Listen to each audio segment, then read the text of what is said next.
authentic, be real. Be real, like the app. Be real. Are people even using? I think so. I do. I don't hear about it anymore. I do. You hear about Be Real? Yes. I have never used Be Real. I've never used it. I don't have it. No. But I definitely still hear about it. I still see it. It's an interesting concept, I guess. I suppose. I mean, do you feel like social media is, like, authentic? Mm-hmm. Because even something like Be Real is, like, almost fake authenticity. Correct. And I'm saying this meta because we're going to put this on the internet. Point. And we are trying to be authentic. We're also trying to, like, capture something that is authentic to us without being performative. But inherently, social media is performative. Correct. Yeah. I think there are spaces and places and people that are authentic, but I am well aware cameras are running. Yeah, of course. I mean, you might have moments where you forget, but you come right back into it real quick. I'm like, okay, am I sitting up straight? No, like, it's such a good point. I saw an image once, and I've talked about this and shown it to some of my clients before. I saw an image, and it was an apple. And you're standing behind the apple, and the apple's in a mirror, right? So you're standing on the back side, and it's looking in the mirror, and it's this juicy, red, shiny, like perfect Apple crisp. Honey crisp apple. Yes.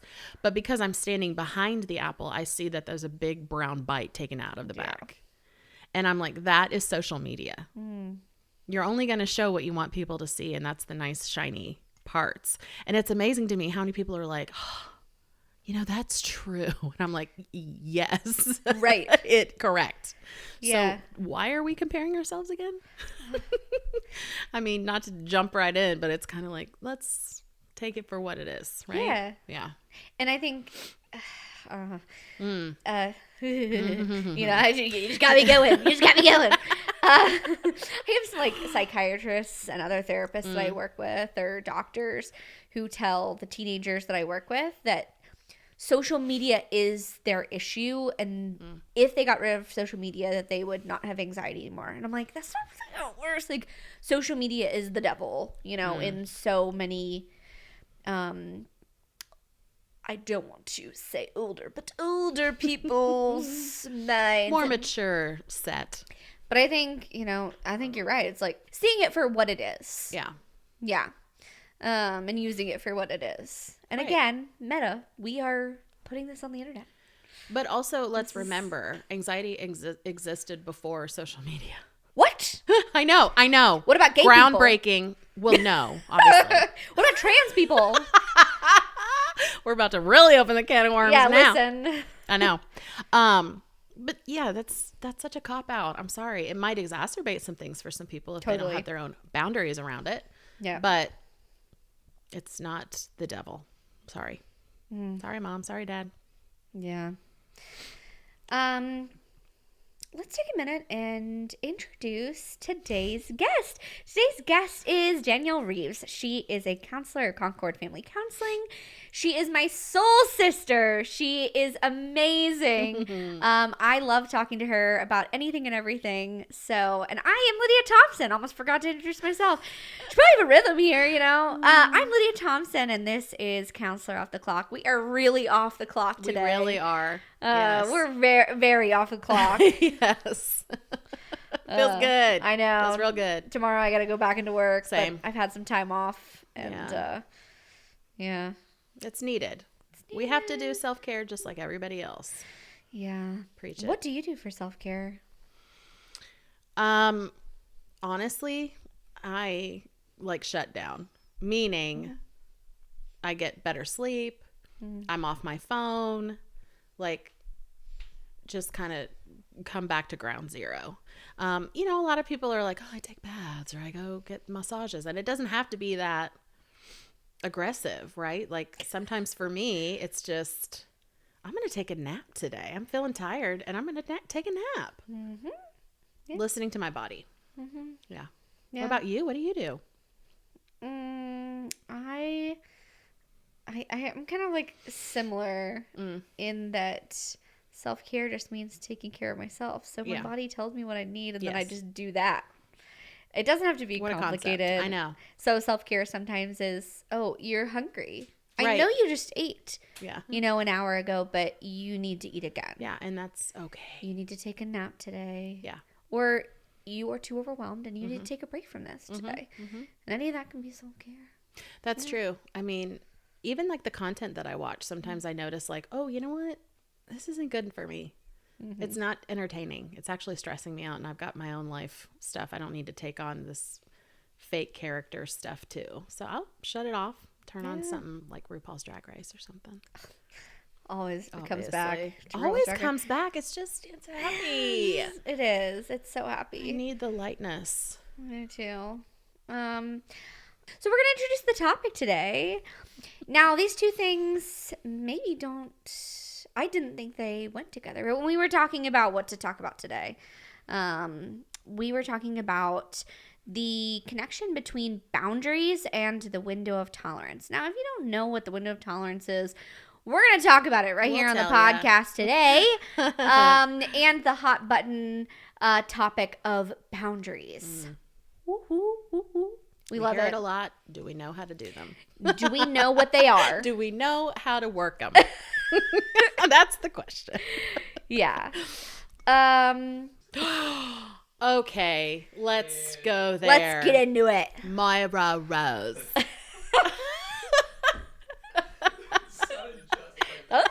For a first take. Thank you. Thank you. Yeah, that was no edits needed. Yeah. You, David. I love it all. Who else do you want me to do? Just kidding. It's one of my top 5 shows of all time. Oh my gosh. I love shows about family dynamics. Yes. Yes. I know last episode we talked about Shameless. Yeah. Now, Shameless is like chaos family. Yeah. It's stressful. We're watching Modern Family right now. Great. Fantastic. Great. But Schitt's Creek, I mean. All day, every day. What are your favorite TV families? Ooh. That you love to hate or hate to love? Yeah. I watch Grace and Frankie on repeat. Oh, yeah. Okay. So very interesting family dynamics there. Two very different families who have essentially become one and trying to see how they can manage that. Maybe this is going to be an edit or not. I grew up watching Cosby Show.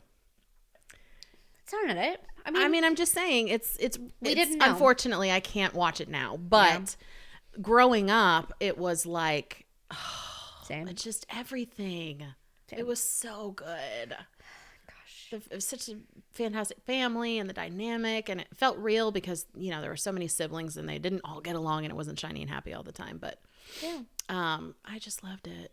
I loved it growing up. I know. Yeah. I know. Speaking of families, we can either cut this or not cut this, but what was you, and this is another, I'm stealing from Mike Birbiglia again. I've been listening to a lot of Working It Out. What was your role in your family? Oh, wow.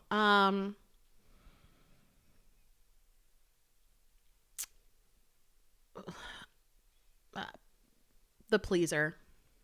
Firstborn. Yeah. Perfectionist.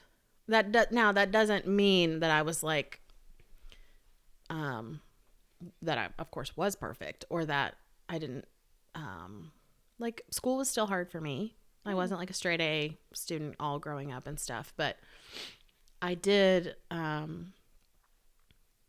like to try to keep the peace and do what was expected of me. Earning my keep. Was never told that's what I had to do, of course. That was never a message that I received outside of myself. Yeah. But also a little bit of the manager. Yeah. With 2 younger brothers. Yeah. And they would tell you, oh, she was so bossy. To this day, they're like, oh, so bossy. But I think in some ways looking back, a lot of that was helping, right? Mom and dad. Yeah, absolutely. Being like another parent. Yes. Yes. Yeah, but that was not like your supposed to be your role, like a natural role. Yeah, I can really identify with you. And I think this is why we clicked so much is we're both the oldest girl. Yes. And with younger siblings that were a little chaotic and really wanting to help the family. Yes. And thinking we're helping. Thinking that we're helping and it doesn't damage us. But joke's on us. This is why we have our own therapist. Right. To work through our own stuff. We're not perfect people by any stretch. Yeah. Everybody's got their stuff. I think we should have chatted enough. I think we're bored of each other at this point. Never. Well, it's like, I think there's a lot I would say off. Yeah, I agree. The camera. That I don't feel like it's appropriate if it's online. Agree. Where my grandma can listen. Agree. You know? Yeah. So our topic today is boundaries and the window of tolerance. So can you give us your spiel on the window of tolerance? I can.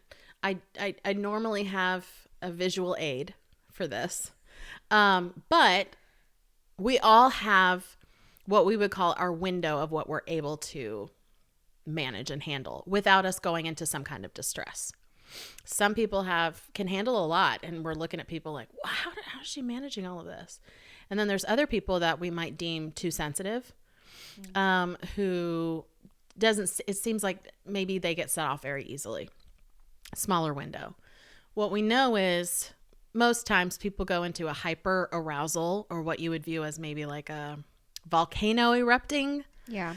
Of super anxious, might feel angry, irritable, exploding, right? Going into hyperdrive. A lot of people sometimes might go into like organizing, or they're vacuuming, or they're cleaning out the fridge at 2 a.m., stuff like that, right? They're super active and busy. Another way we can go outside of our window of tolerance when we're in some kind of distress would be hypoarousal. So envision an iceberg. And you're just kind of there, right? And so you might freeze. You might feel sleepy. You might just move really slowly. And so this might look like, listen, all of this is too much. I need to go in my room and lay down. Yeah. Separating yourself from people. And the thought of cleaning the fridge is like too overwhelming for you. Most of us go to one or the other. On occasion, depending on the situation, it can change. Or actually, I do both of these things, but most likely we lean one way or the other. That's my spiel. There's your spiel. Yeah. Yeah. Yeah. So we're wanting to stay in that sweet spot. Yeah. In that perfect window to where we can be present. Yeah. And also within therapy, we want to potentially stretch our window.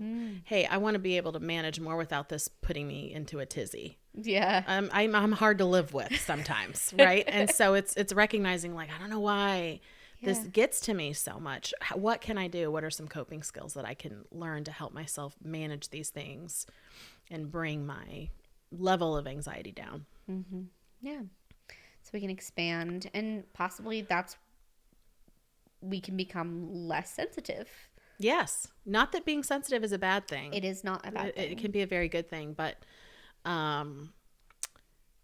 again, being able to know what you can manage and what you can't. And this is where the boundaries, to me, connect, is having enough insight to know how big your window is, and recognizing like, you know what, last time I did this, I went to the mall.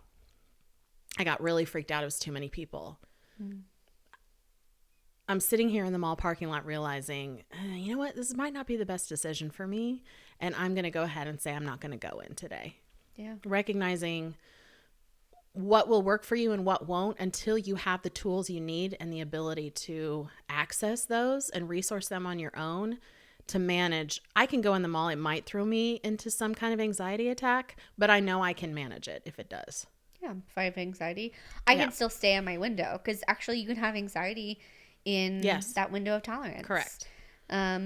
Yeah, but I'd say outside of the window of tolerance, there is an out of control feeling. Yes. That you are, you're, not as much in control.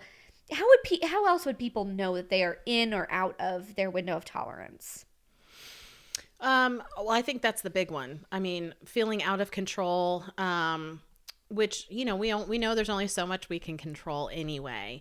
But if you're feeling some sense of distress, or you're noticing, even somatic symptoms, my heart's beating really fast, or suddenly I can't catch my breath. And sometimes this looks like a quote unquote panic or anxiety attack. Sometimes it's just like, I'm getting nervous even thinking about doing this thing.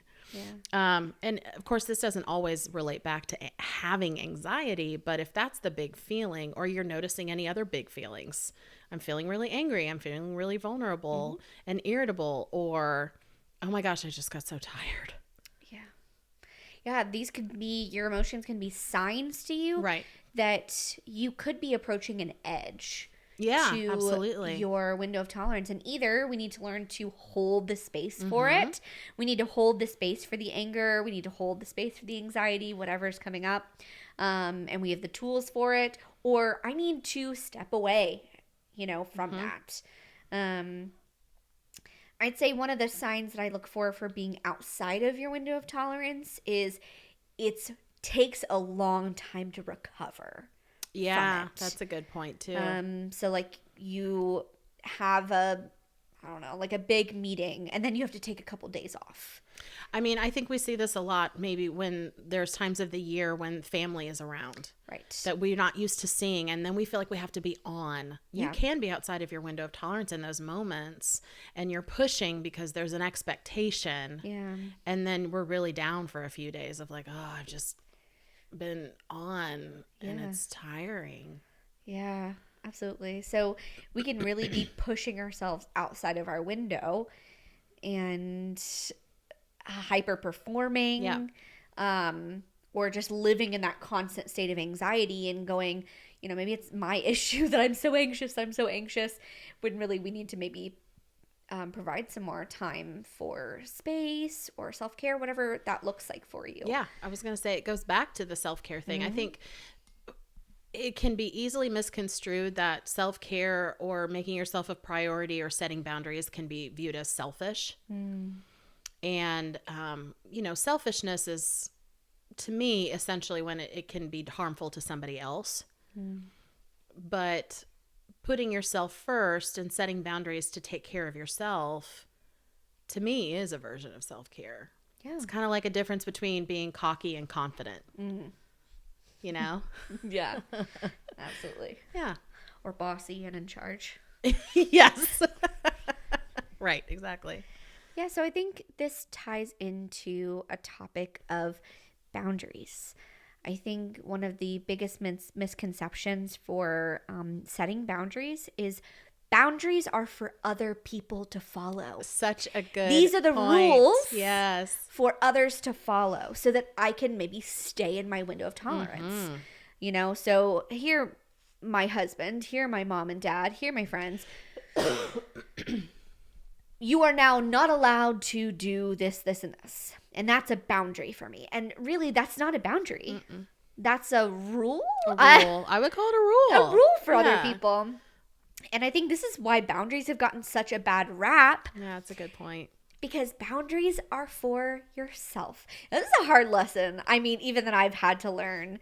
Is boundaries are things that I have to do.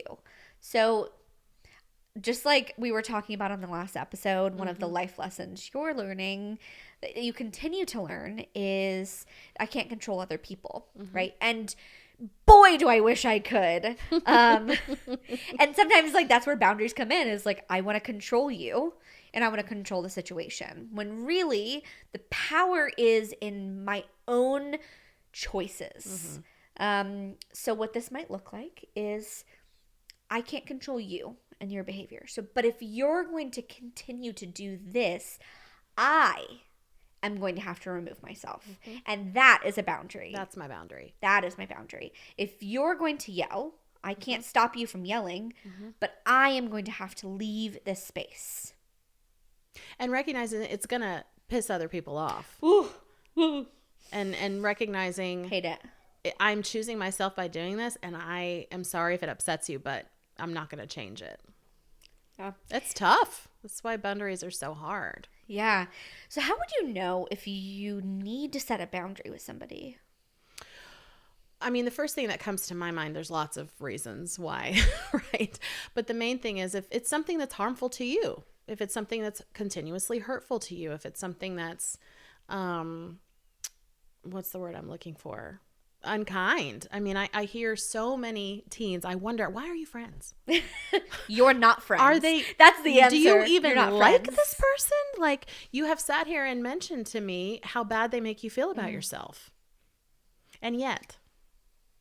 And so we wonder, what would a boundary look like? Well, you know, it can look like many different things, but I think that's a huge, in my mind, in terms of boundaries, like number one, like, you know what, this is actually really harmful to me. And now noticing self-confidence and how you view yourself is now colored by how you've been treated by other people. Yeah. So if you're noticing that you're being harmed in this, I think a really tough lesson is that you are the one who's in charge of advocating for yourself. Right. Yes. You have to be the protector of yourself, because unfortunately, people love you, but they're not always looking out for your best interest over their own self-interest. Correct. For the most part. Correct. And so you have to be the one to say, enough is enough. I'm being harmed in this. And so I'm not setting a rule for you. If you're going to continue to say these things, do these things, be this way, I might have to remove myself. And I think that's the easiest boundary to start making with people is distance. Yes, absolutely. And that can be really tough with people that you really want to stay in relationship with. Especially and especially hard if they're your family and you're living with them. Right. Right. Yeah. In terms of family systems, you know, we've talked about like systems or family systems on TV and what we participate in. I think the hardest thing about setting boundaries within a family is you've participated in a system for years. And this system works in its own dysfunctional way. Correct. And so if you're the one to say, hey, I don't like this. I'm being harmed in the process of this system going on. I didn't realize it when I was 10. I didn't realize it when I was 15. I maybe didn't even realize it until I was 30, 40 years old, whatever it is. It's never too late. But I'm being harmed in this, or my family, you know, my significant other's being harmed. My children are being harmed by my family system. That you can seem like the bad guy.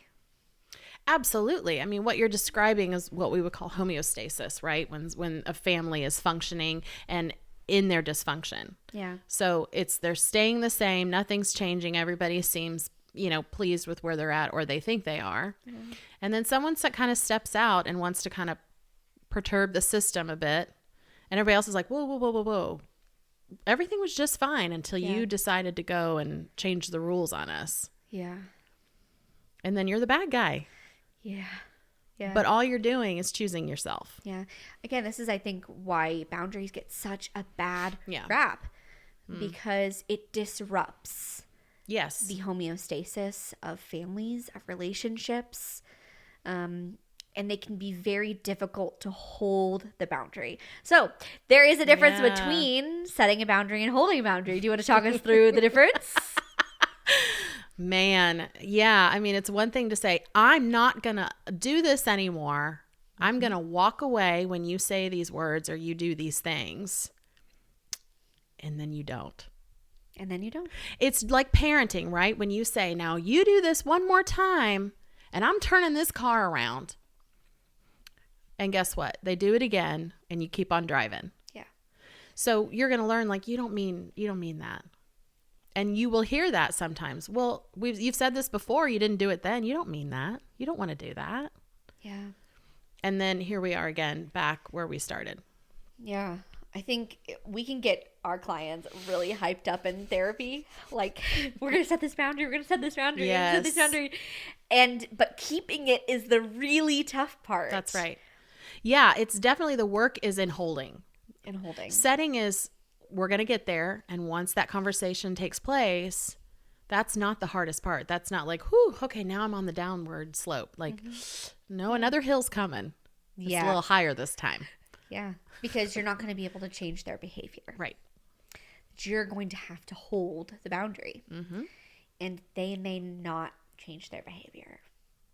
It's so heartbreaking. And you have to go into it going, I know this might not change anything. Might not change anything. Yeah. Yeah. Because I think there's no guarantees. The hope sometimes with setting a boundary is that they will change. Because they love me and they want to be close to me. They care about me. And ultimately they might, and they might not. Yeah. I mean, and I was going to say hope is always going to be appropriate, especially in therapy, but it can really break your heart. Yeah. Too. It's hard.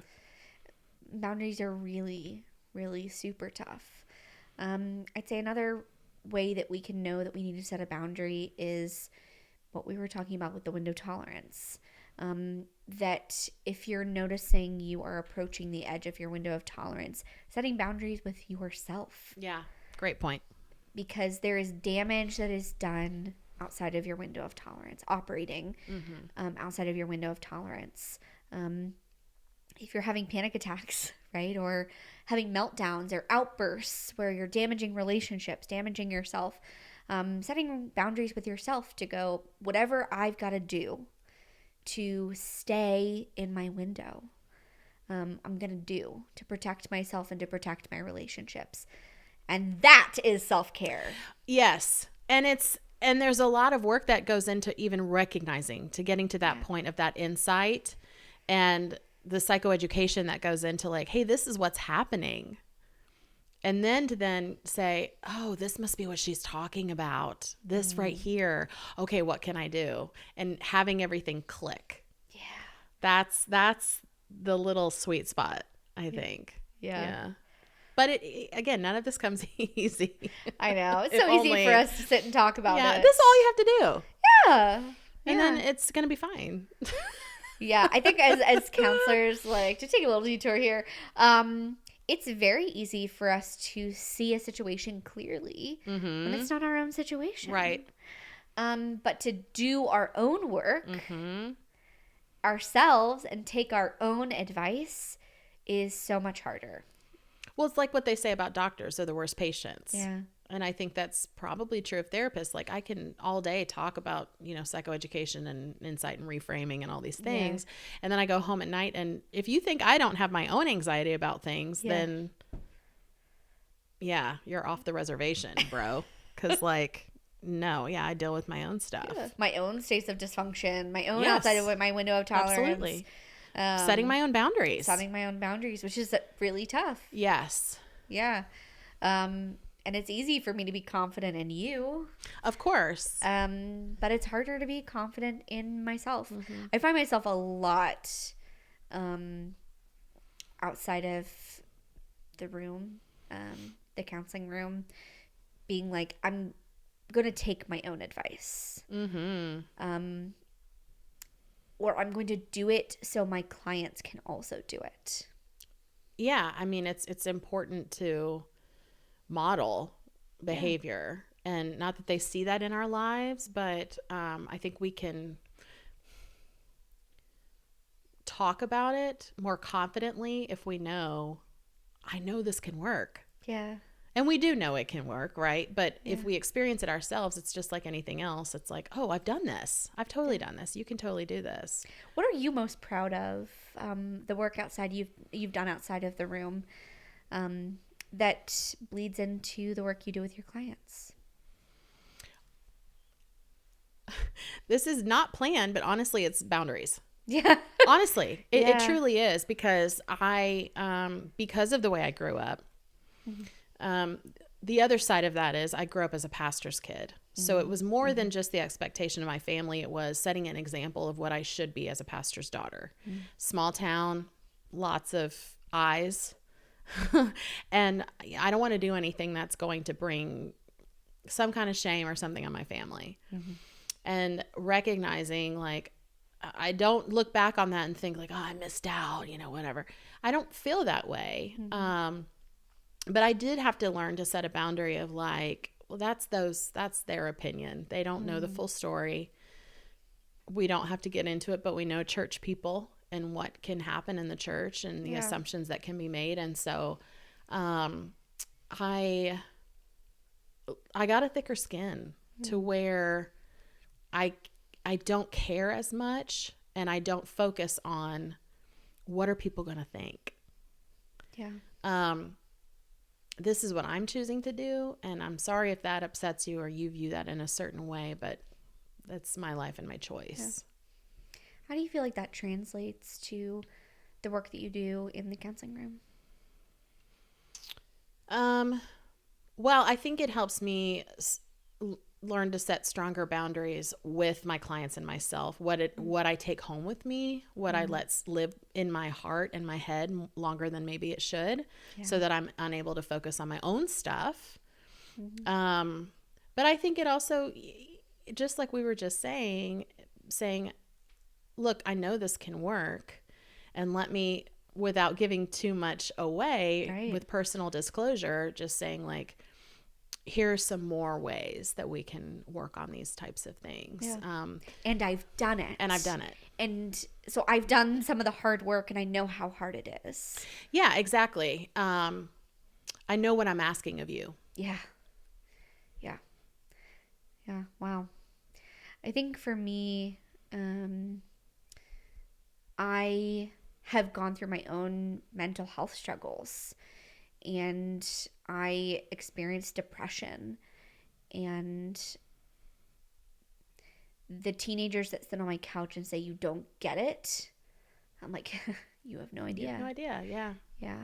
And when I was in the middle of it, and I'm sure you can relate going through your own boundary setting, when I was in the middle of it, I didn't really know what the quote unquote purpose was. I was like, gosh, this is just suffering, just for the sake of suffering. And it's a weird place to be thankful for depression. But I'm far enough away from it that I can be grateful for the perspective that it's given me for sitting with my clients. That I can say, no, I do get it. I do get how hard it is to get out of bed. I do get the losing hope. Yeah, I get it more than you think. And I think it's an important reminder for them of like, I'm a human being too. Right. And I've had a life that you don't necessarily get to see and know, and I know that can be so frustrating, but I'm gonna let you see as much as I can show you, to not necessarily give me credibility, but help you feel more comfortable and trusting in me that I'm not gonna mislead you. Yeah, like you don't have to be alone in it. Right. Yeah. I'm your cheerleader. Yeah. You know, and that's what I was thinking when you were talking earlier about like, we can see, they just have to believe in themselves. And I just envision myself like with the sign and the, you know, you can do it. I know be aggressive. Be aggressive. Exactly. Exactly. I mean, I do sometimes have that like in my mind. I mean, not aggressive. Be assertive. Assertive. Be assertive. Yes. Set the boundaries. Set the boundaries. It's a little bit not as catchy. Not as catchy, but yeah.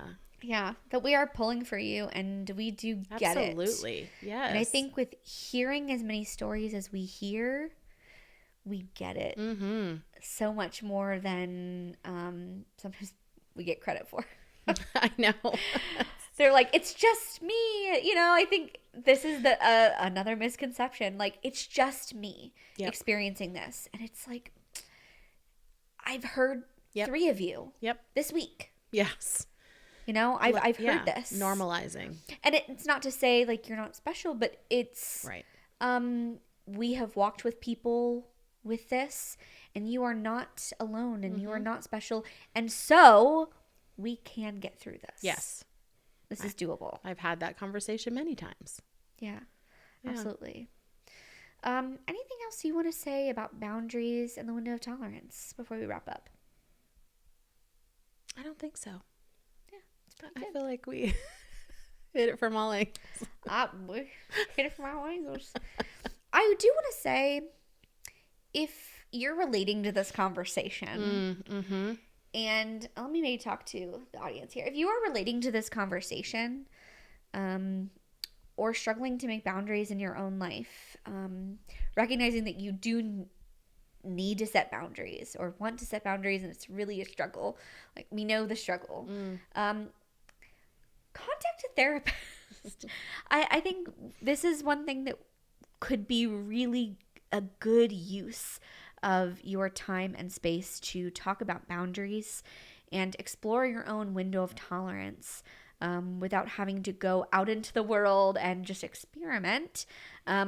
Talking it over with a third party who's invested in you, who is your cheerleader, so that you can discover what you do need out of relationships and who you want to be and what is good for you and what is damaging for you in your relationships.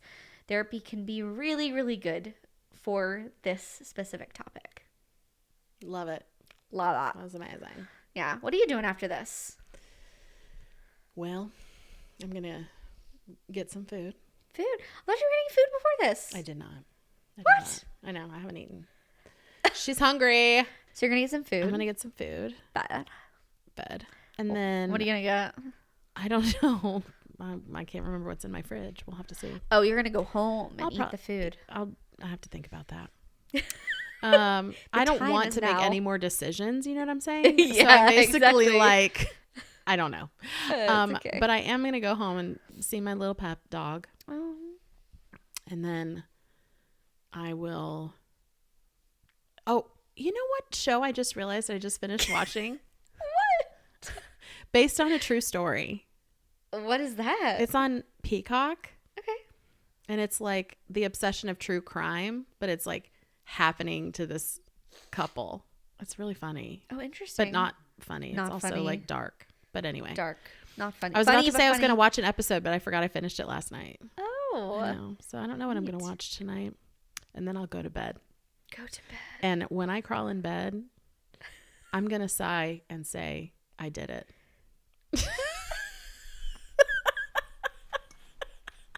Is that how you end every day? I did it today. Yes, I do. I literally crawl in bed and say, you did it. You survived another day of life. You did.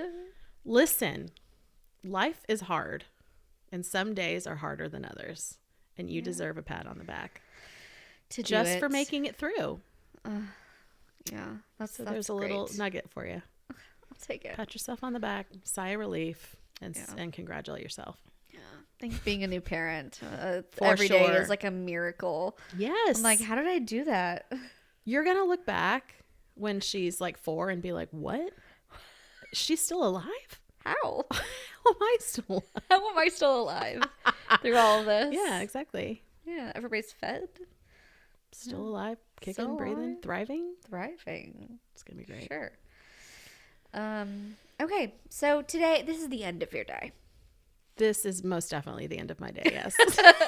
I'm so glad I could spend the end of your day. Listen, I don't do much at the end of my work day. Like, that's the end. I go home. Yeah. If I have to do something afterwards, usually that was a previous Danielle that made that decision, you know? Yeah. Like 3 weeks ago, Danielle was like, that sounds great. Yeah. Just like this. And then the day podcast. comes and you're like, why did I say yes to this? I know. I asked you like 3 weeks ago. Yeah, this was a trick. This was it. Past Danielle was. I guess. Like, I guess I'll I'm doing the follow podcast. No, we showed up for each other today. I'm proud of us. No, I really do appreciate you being on the podcast. No, I loved it. It was great. Yeah, great. Yes, good. So good. After this, we have somebody staying in our house. Strangers. Strangers in the house. That sounds fun. Yeah, I'm gonna go be with them, be with my fam. It will be fun. Yeah, it will be fun. Yeah. You know, so it's not quite the end of my day today.